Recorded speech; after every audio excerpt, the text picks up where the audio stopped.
Радовишен Јутрек има нова можност да простат уште еден репрезентативен надпревар. Репрезентацијата на Македонија до 17 години ги одигра нов пријателски надпревар против Кипар, а кој се игра на градски стадион во Радовиш со почеток од 13 часот.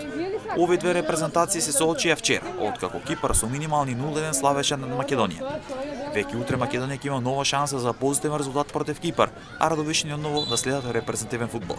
Претходно во текот на месец септември годинава репрезентацијата на Македонија до 19 години се соочи со Босна и Херцеговина, откако претходно цели 30 години Радовишани чека на репрезентативен надпревар.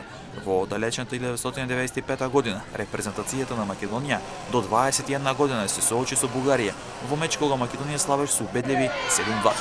Одличната организација и подобрувањето на самата инфраструктура на градскиот стадион во Радовиш е потврда од Фудбалската федерација на Македонија, со тоа што се играат репрезентативни надпревари токму на овој стадион, а не е исклучена можноста во да се организираат и други вакви надпревари во Радовиш од репрезентативен карактер.